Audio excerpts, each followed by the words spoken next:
Have you been struggling with your spay cast? Have you ever wondered why you can't seem to get out the amount of line that you really want to and shoot the line like a pro? We're going to provide some of the biggest tips on the podcast today to self-diagnose your spay cast and get to the bottom of how to improve it. This is the new In the Bucket podcast with Brian Niska, and today I'm going to interview Brian so you know what to expect from the new podcast that's in the Wet Fly Swing Podcast Network right now. Hey, I'm Dave, host of the Wet Fly Swing Podcast, and I've been fly fishing since I was a kid. I grew up around a fly shop and have created one of the largest fly fishing podcasts and networks in the country. I've interviewed more of the greatest fly anglers than just about anyone in this country. Today, Brian Niska, owner of the Skeena Spey Wilderness Lodge and Spey Casting Master, is going to give us the 7 things you need to check in on if you're struggling with your spay game. From how to improve the anchor to the sweep to the D-loop and up to the forward cast, you're going to learn why your thumb placement is key, why slack is the enemy, and what proper acceleration looks like. Plus, you will find out what the number one reason is that your spay cast is not working as you'd like right now. Our newest podcast host, Brian Niska from inthebucketpodcast.com. How you doing? Oh, I'm doing great today, Dave. Thanks for having me on to chat about this. I'm really excited about the show. Yeah, I am too. I think that it was pretty cool because the last time we had you on, I can't remember what episode. We'll put a link in the show notes to the episode, but we were talking about, I didn't say In the Bucket podcast, right? I think we probably gave a note to your website. Why don't you give a shout out to that? Where are you if people want to track you down as far as your lodge and the program there?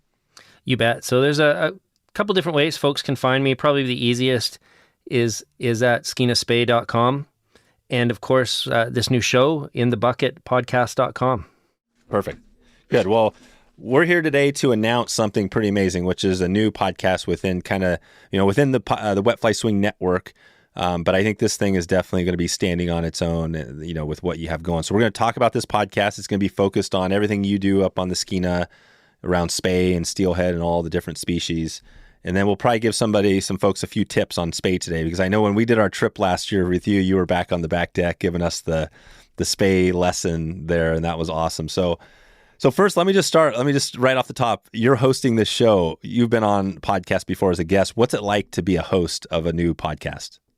Oh man, it's exciting. I mean, to be fair, I haven't previous to this opportunity listened to a ton of podcasts, but since then I've been doing some research, and I got to tell you, what I've come to understand is that you're a master in this field with a tremendous volume of podcasts behind you. So I'm not looking to start from scratch. I'm looking to research and copy as much as possible and build upon the previous success of Wet Fly Swing and help. I mean, it's a great community that you have here, and I think what In the Bucket is going to do is it's going to give the folks that are really interested in spay fishing and really interested in fishing for steelhead and salmon, especially on the West Coast, an opportunity to really dig down deep into the culture. And I think the culture is a big part of this because it's different than a lot of fisheries. It's a fishery that requires a fair amount of effort. It's a fishery that requires a fair amount of luck. And what I mean by that is it's really driven by conditions. And there's a lot of comparisons here between fishing for steelhead and folks that are looking to ski and snowboard in powder snow. You don't always have those conditions, so you become a watcher of the weather. And to be an accomplished steelheader, you've got the days when water conditions are tough and the river's not doing what you want it to do, and then you've got the days that everything lines up nicely, and you really need to experience both to appreciate it. So I think that this is as much going to be a support group for West Coast steelheaders as anything else. But I got to tell you, Dave, the conversations I've had with people so far have been well outside of the realm of just steelheading. I recently had a great in-depth conversation about carp fishing with some folks. So yeah, it's going to be interesting, and I would encourage anybody who has any interest at all in spay casting or steelhead fishing to give it a chance. Perfect. Yeah, this is great. And I think that, so you've already put together a few episodes that are done. So the way this is working now, as this goes out, these episodes are going to be scheduled out over the next few months. So people will be getting that. But I think it's cool. And also so people know the way this works behind the scenes with the podcast is that we have a podcast feed for the Wet Fly Swing show. and your show, the Littoral Zone, and right now the Great Lakes Dude podcast are all within the same feed. So basically, everybody listening here gets all these episodes out. The difference is that over time, we could pop this out as its own standalone episode or podcast, right, with its own feed. And so that might be down the line if if that works, if that's something we want to get into, we could do it. But right now, just so people know, we want to be clear, everybody listening is going to be hearing your show, but through all the podcast episodes we have going. And it's been working great, I think, because for me, my goal is to have the best content on the podcast. And I feel like you have all these people you can bring on that that I would never have even thought about. Some of them I had on, and then the way you interview, because these are multiple. Talk about that. You have multiple people on this episode. Has that been difficult or has that been easy for you? Yeah, I think it's perhaps somewhat unique. The concept is I'm not just talking to one person. Some episodes I have 2 guests, and some episodes I have 3 guests. And the goal is to have, a real conversation like you might around the bar at the end of the day of fishing at the lodge or sitting around the campfire. That's what we're going for here is, to take these folks who are really passionate about, swinging flies. And some of them know each other that I've put on together. And some of them are people that maybe have, some friends in common. So they have an awareness of each other, but they've never met before. And yeah, so far it's been really interesting that way. And I got to tell you, I love a good comparison, like an analogy. And what I've always enjoyed, because I have friends from, a variety of different areas, ski friends, fishing friends, work friends, whatever. And it's fun to put together like dinner parties, bring groups of folks together who maybe haven't met before and they basically create new friendships. So that's kind of how this has gone so far is, people from different parts of the world too. My last show, I had a gentleman, well-known fly tyer from England. I had, a really well-known fishing industry guy from Oregon. And I had a super unknown guy from Squamish who's a hardcore fisherman, but he's not in the industry at all. And that is really part of in the bucket concept is, you're going to hear from the guides here. You're going to hear from the commercial fly tyers. You're going to hear from the casting instructors, but you're also going to meet some regular people that just love to fish. And we're going to put them on the same show together and see how it goes. And that's the concept of In the Bucket. The other thing I want to mention is some of these people are going to be repeat guests. You're going to hopefully have them on multiple episodes paired with different people for different conversations. And, I ask some questions. I'm interviewing, I suppose. But as much as possible, I'm going to do my best to stay out of the way and just let the conversation happen. Like I said, the same way it would around a campfire. Yeah, that's perfect. Yeah, I always think about my show. I think yours is going to be a little bit different, but I always feel like my goal is to to talk the least amount I can and let the guest just really do, because that's really what I want to hear, and that's what I'm interested in as well. But so what is In the Bucket? Let's talk about that a little bit. In the Bucket, for those that don't know, I'm sure a lot of steelhead anglers kind of know what that is, but you came up with that name. What does that mean to you? Yeah, when we first started talking about the show concept, the first name that I threw at you was Cast and Blast, because I used to do a fly fishing festival in Squamish, and in many ways the concept was similar, because Cast and Blast was about bringing experts in to do casting, fly tying seminars, slideshows. There was a movie festival. There was a whole bunch of stuff with really well-respected industry people, but everybody was invited. So this was an opportunity for Joe Bag of Donuts fishermen to come and actually have a conversation with people who were considered celebrity types and hang out for the weekend. So that was the concept of Cast and Blast. And I guess I started out with a lazy name of, let's call it Cast and Blast, but that's a tricky one because you say that and people start thinking hunting.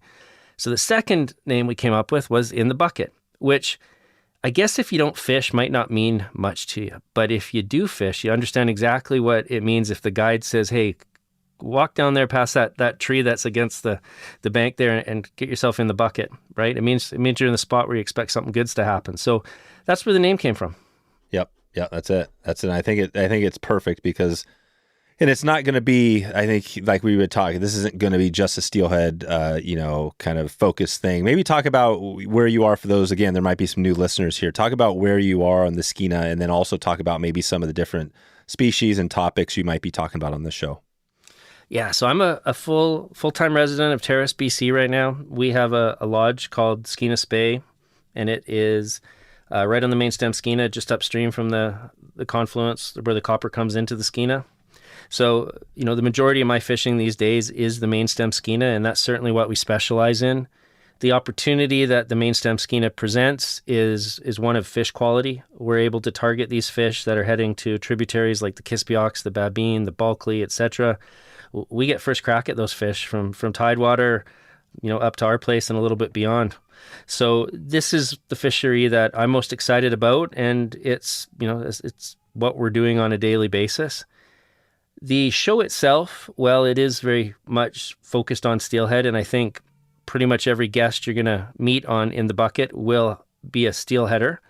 It certainly is bigger than that. And part of the whole idea of just having a natural conversation with people is other stuff comes up. I previously said, we had a great conversation about carp fishing, but we've also, in the episodes I've done so far, talked about photography, talked about skiing and snowboarding, talked about a variety of different fisheries, ranging from, Iceland to South America. So it's, people who love to fish, they just want to learn more. And In the Bucket presents an opportunity to get to know some of the folks that have made innovations such as, line systems and flies and casting.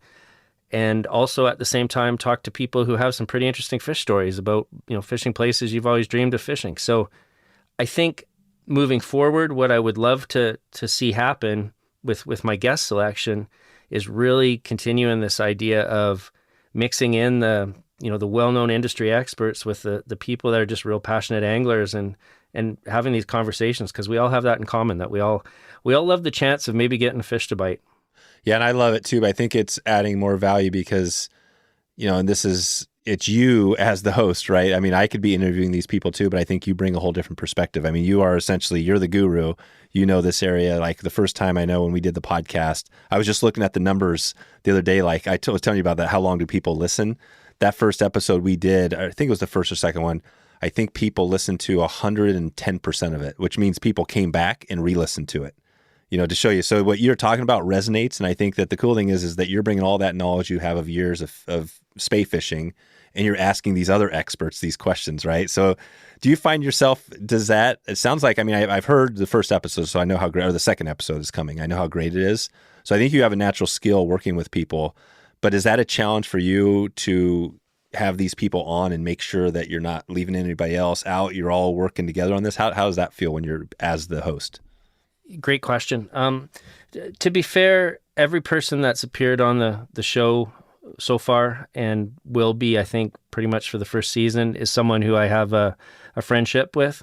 So the conversations come easy.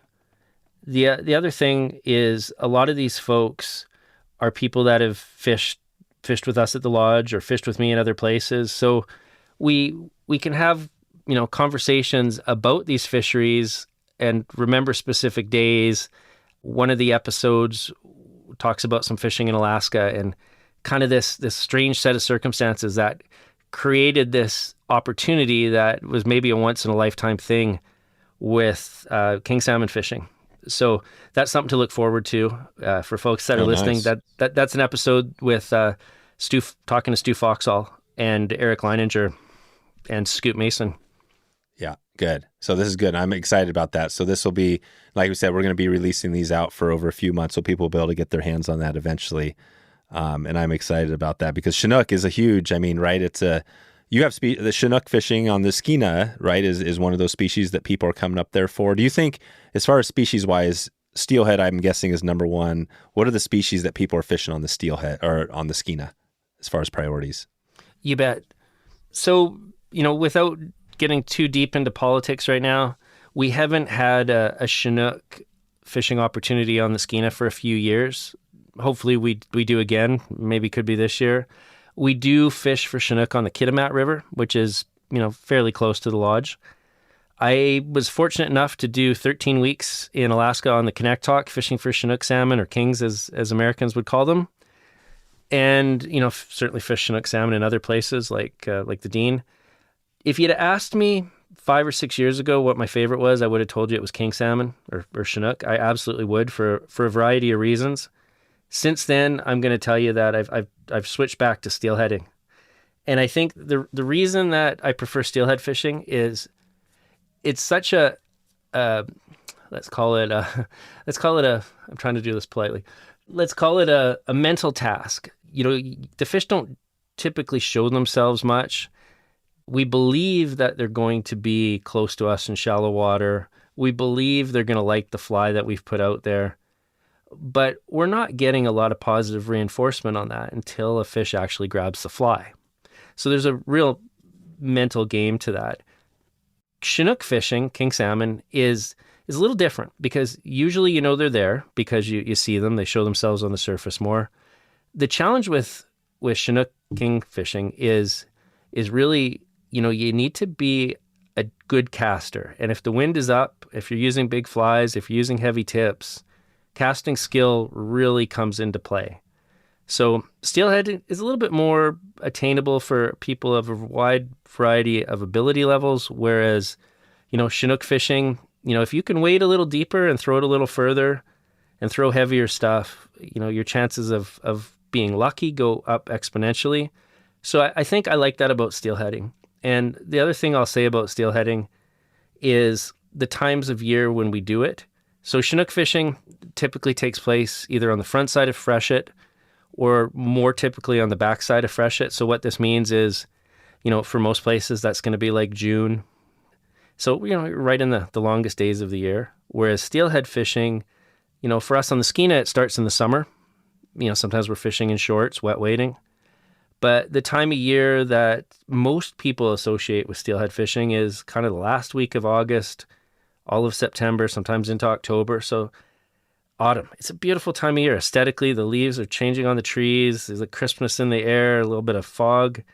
It's a nice time of year to be on the water. And then if you're crazy enough to fish for winter steelhead, then, that's when you're going to get sideways rain mixed with snow and ice on the bank and cold feet. It's a bit of a sufferfest, but I think part of the attraction of winter steelheading is, it's hard, and it's hard to just participate in it because it's cold out. But, there's that whole thing when you come back to the lodge at the end of the day, to the warm fire and, the camaraderie of everybody putting the time in and respecting that if you're going to fish for winter steelhead, regardless of where you're doing it, it requires a certain level of commitment.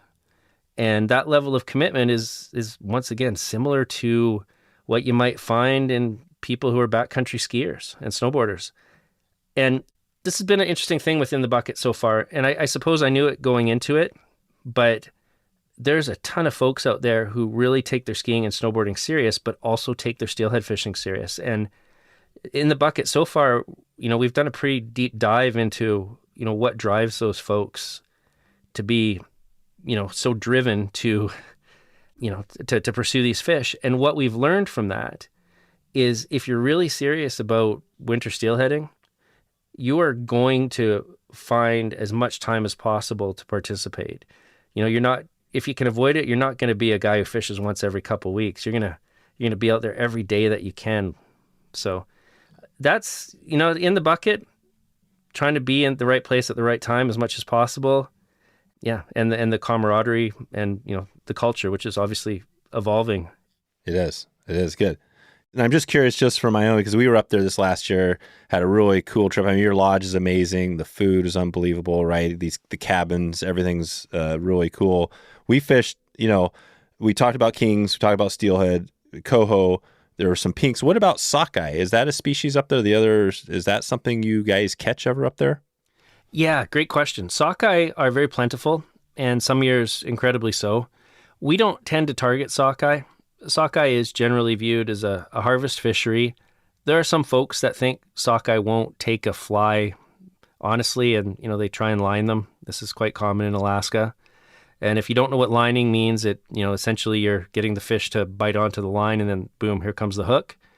Obviously, that's not something we're doing, but sockeye will take a fly, especially if it's not moving sideways too much. How we often encounter sockeye with our clients is kind of funny.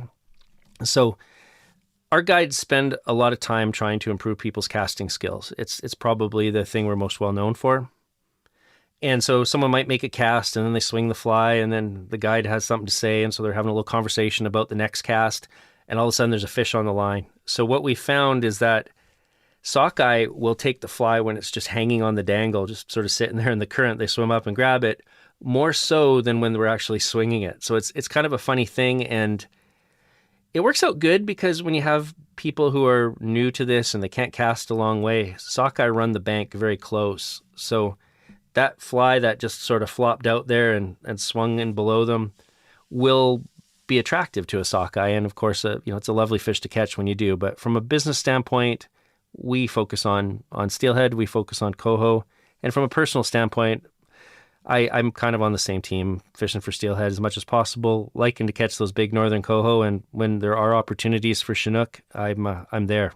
Yeah, that's right. That's right. And you could even toss the pinks in there, because I know when we were up there, we got a couple takes that it was like, whoa, that was a strong take. It turned out to be a pink, but you're like, damn, for a moment, right? I mean, if you get some of those hot pinks even, right? Well, this past year was one of the largest pink returns on record. They were everywhere, and they were spread out over a long period of time. And for folks that have never caught a salmon, the pink will probably be the first one you catch, because unlike the sockeye, they will happily chase down a well-presented fly, and they do tend to sit in similar water to steelhead. So, there's usually a fair amount of opportunity to catch pink salmon for people that are fishing the Skeena in August. Yeah, perfect.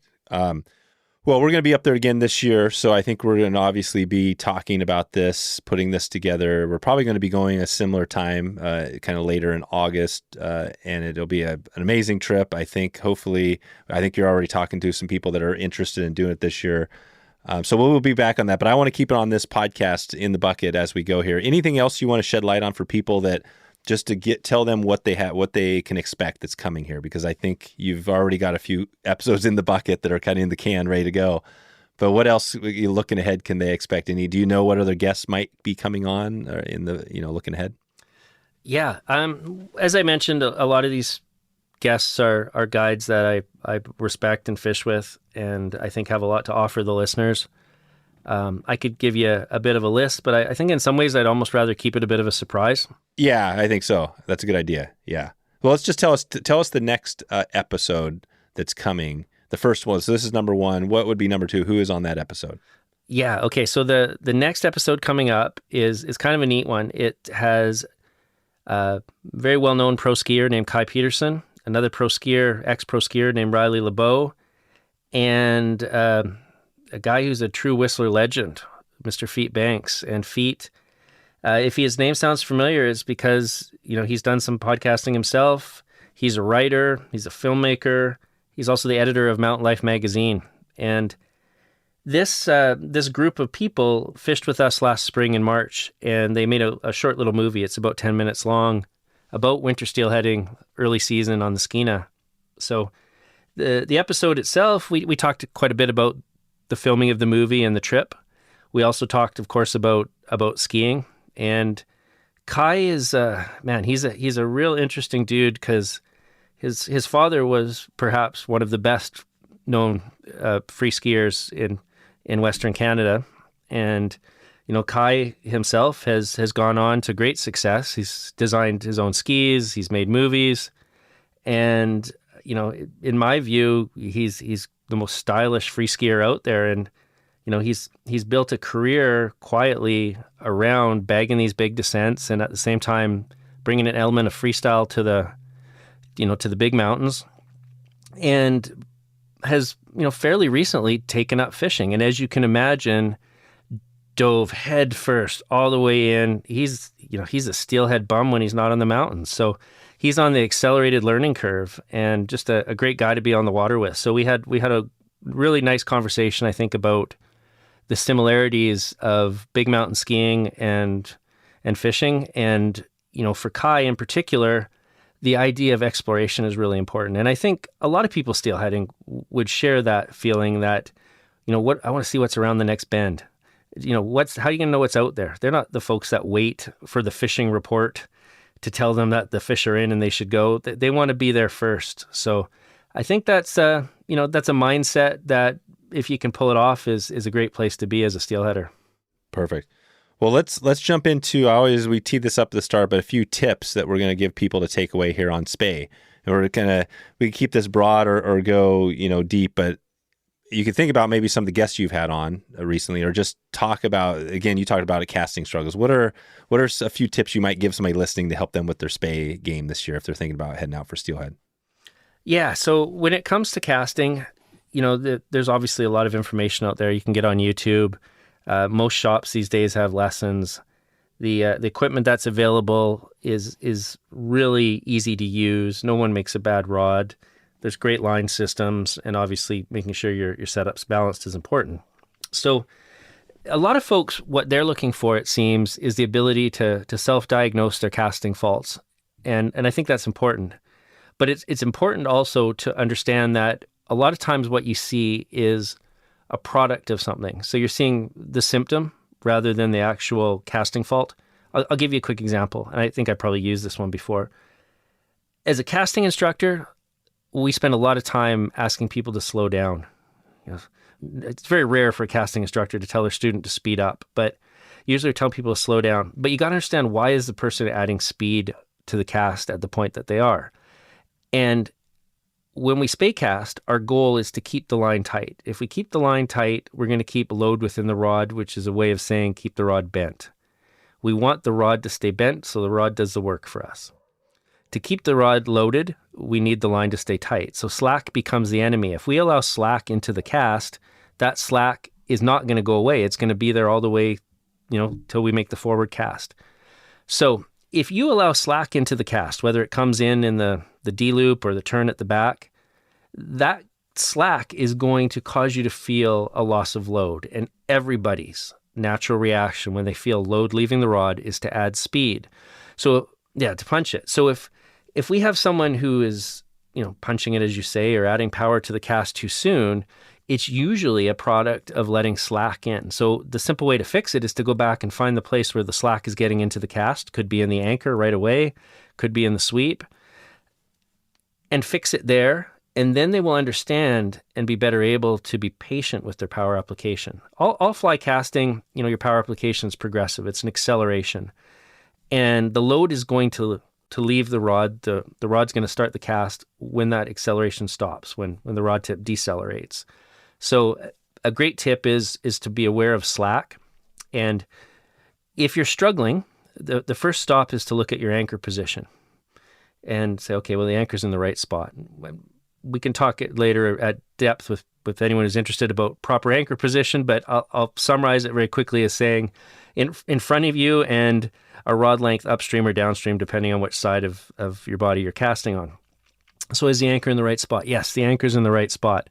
What does the anchor look like? Is it coming off the water as a straight line, or is it a big pile? How does it hit the water? Does it touch down nicely like a plane, or does it pile into the water? And if it piles into the water, you're going to end up with slack. So casting's not working the way you want it to. First thing you're checking is your anchor. Okay, anchor is good, but the cast still isn't working. What is the next step? Okay, well, depending what spay cast you're doing, you're going to have a setup move. And with all of those setup moves, you're putting the anchor in the right spot. But you're also setting yourself up to begin the sweep. The sweep is the portion of the cast where we create load, where we create bend. Typically, the sweep is going to be about 180 degrees of travel, and it's going to finish with a straight line opposite to your intended target. So 180 degrees from your intended target.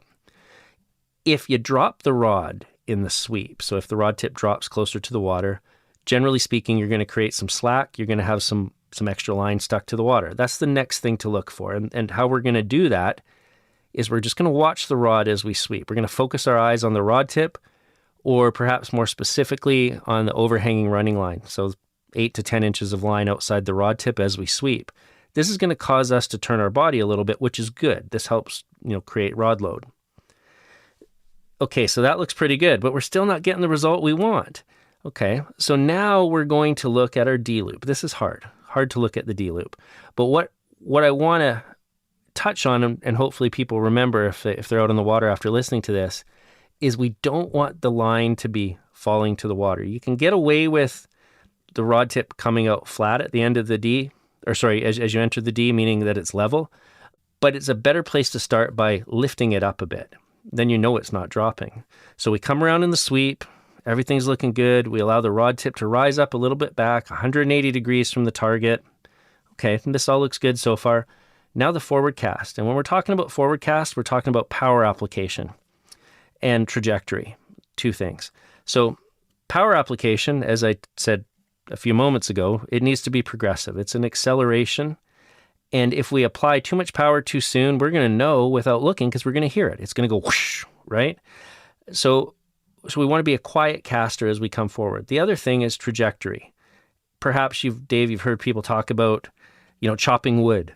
That suggests that the cast is finishing with a downward motion. We don't want that.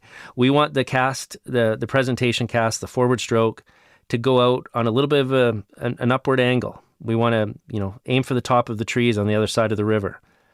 And if we do these three things right, position the anchor, keep the slack out of line in the sweep, and then, present the fly with the presentation cast, the forward stroke in a straight line, aiming up, everything should work out. But if it doesn't, for any one reason, and if we're casting quiet, we don't see any slack anywhere, a lot of times it comes back to, this idea of casting in plane. And what I mean by that is when you cast your forward stroke, you want it to go out in a straight line. You don't want there to be any curve to it. And what happens with some people is especially if they're athletic and maybe they play baseball or tennis or what have you, is they tend to kind of round things out a little bit. So you can have no slack in the system.